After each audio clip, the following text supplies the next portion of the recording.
Aliran energi dan daur ulang biogeokimia. Dibuat oleh Ilmiati Pagewang.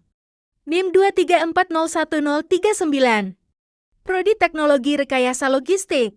Pengertian aliran energi adalah rangkaian urutan pemindahan bentuk energi satu ke bentuk energi yang lain dimulai dari sinar matahari, lalu ke produsen, ke konsumen primer herbivora, ke konsumen tingkat tinggi karnivora, sampai ke herbivora.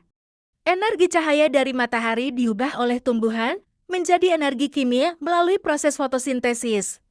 Energi tersebut berpindah ke organisme lainnya melalui proses rantai makanan. Rantai makanan adalah proses perpindahan energi dari satu makhluk hidup ke makhluk hidup lainnya melalui peristiwa makan dan dimakan. Tumbuhan berperan sebagai produsen karena mampu membuat makanan sendiri melalui fotosintesis. Adapun belalang, katak, ular dan elang disebut konsumen karena mendapatkan makanan dari organisme lainnya. Jika semua makhluk hidup tersebut mati, maka akan diuraikan menjadi senyawa anorganik melalui proses penguraian oleh organisme dekomposer. Contoh dekomposer adalah jamur dan bakteri. Tidak semua energi berpindah dari satu makhluk hidup ke makhluk hidup lainnya.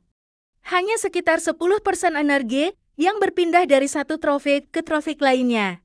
Faktanya di lapangan, rantai makanan tidak berdiri sendiri. Beberapa rantai makanan di dalam suatu ekosistem saling berhubungan membentuk jaring-jaring makanan. Semakin kompleks jaring-jaring makanan yang terbentuk, semakin tinggi tingkat kestabilan suatu ekosistem. Daur biogeokimia merupakan proses alamiah yang terlibat dalam siklus alami di bumi yang melibatkan perpindahan unsur-unsur kimia melalui makhluk hidup dan lingkungan abiotik tanah dan air. Fungsi utama dari daur biogeokimia adalah untuk menopang kehidupan di bumi, mengatur komposisi atmosfer, dan menjaga keseimbangan ekologi di berbagai ekosistem.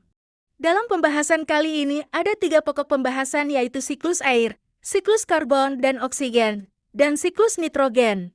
Air merupakan zat yang sangat dibutuhkan oleh semua makhluk hidup. Pertama, siklus air. Air yang ada di permukaan bumi akan mengalami penguapan evaporase saat terkena sinar matahari membentuk awan. Penguapan air juga terjadi pada daun tumbuhan transpirasi. Awan tersebut akan mengalami kondensasi dan turun ke bumi dalam bentuk hujan presipitasi. Tumbuhan menyerang karbon dioksida dan menghasilkan oksigen melalui proses fotosintesis. Tumbuhan, hewan, dan organisme lainnya yang mati akan diuraikan oleh dekomposer menghasilkan gas karbon dioksida.